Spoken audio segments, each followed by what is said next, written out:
It's a sobering thought, isn't it? Have you had the conversation with those 5 people? Do they even know you're a Christian?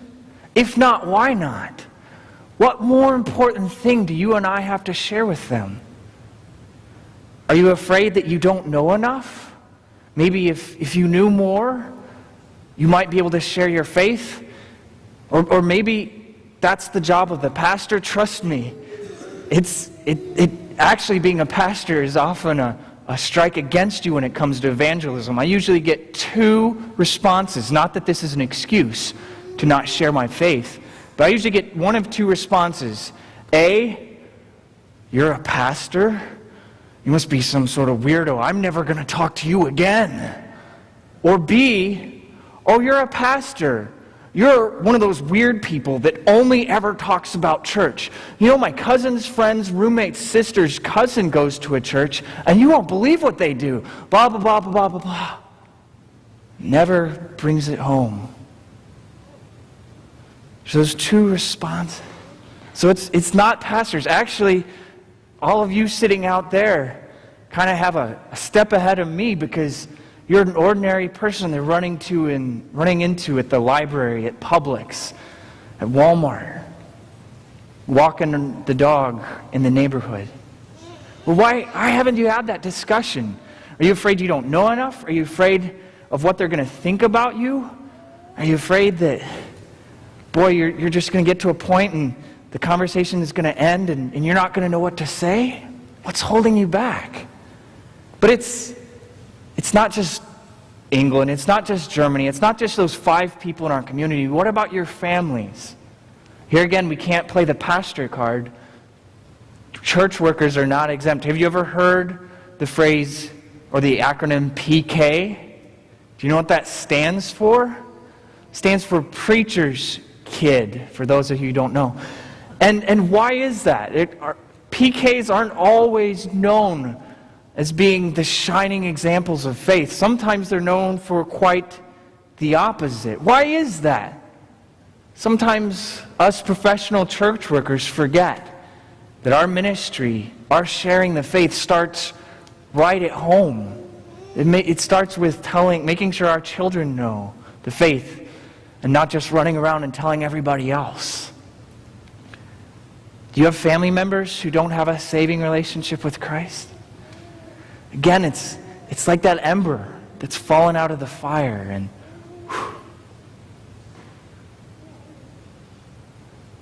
well, I said we were going to focus on the Old Testament reading. We're there now. And our Old Testament reading, I don't know if you picked up on it, it has one of those verses from the Old Testament that we like. As choose this day whom you will serve, ... But as for me and my house, we will serve the Lord. It's a great verse. It's one of those verses we like to just take out of the Old Testament and go put on our wall and say, see, the Old Testament isn't so bad after all.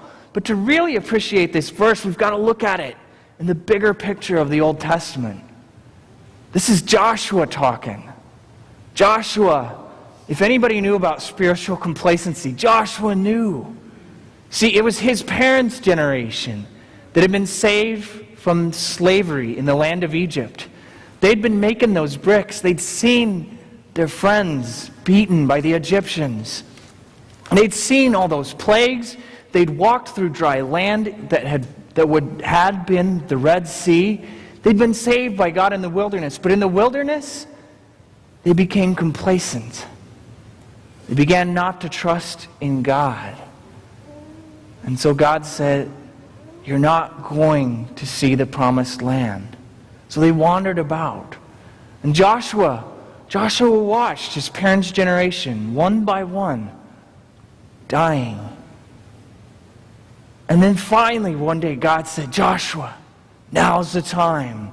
Now's the time to go into the promised land. So God led Joshua and the Israelites, God's people, into the promised land that they'd been looking forward to for so long. And right in front of their eyes, enemy after enemy fell before the Lord and before the Israelites. Just like Jericho, Joshua watched as God gave them the promised land. And they enjoyed vineyards they didn't plant. They lived in cities they didn't build. They enjoyed all these blessings from God's hand. And now when we get to our reading, it's the end of Joshua's life. It's one of those holy moments that Pastor Steve talked about in his sermon last week. One of those last things. This great leader God had used to lead his people is on his deathbed. And what does he have to say to the Israelites? He begins by reminding them of all the things that God had done. That's those verses between 2 and 14 that we skipped. If you want to check it out, it's in Joshua 24. Joshua reminds God's people of all the things that God had done for them. And then he says, choose this day whom you will serve. Is it going to be the gods of the people living in the land? Or is it going to be the God who saved you from Egypt, who gave you the promised land? As for me and my house, we will serve the Lord. But we know the rest of that story, don't we? We know how that turned out. That although that day the Israelites said, yes, we will serve the Lord, later on they would fall away. Later on they would lose the promised land. So where do we go? That same falling away is going on. That same spiritual complacency is going on in our gospel reading too. And when Jesus turns to his disciples, they say, Lord, to whom else shall we go? You have the words of eternal life. You see, we don't look for comfort. We don't look for hope in Joshua.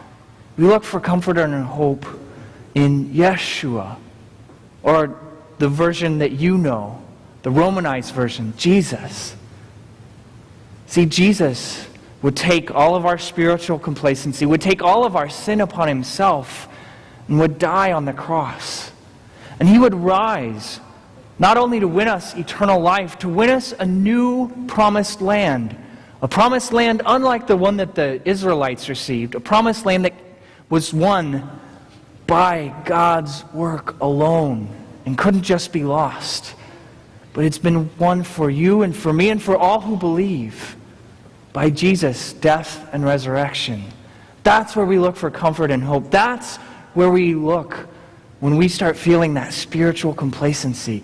That is the message, that unique message that we share.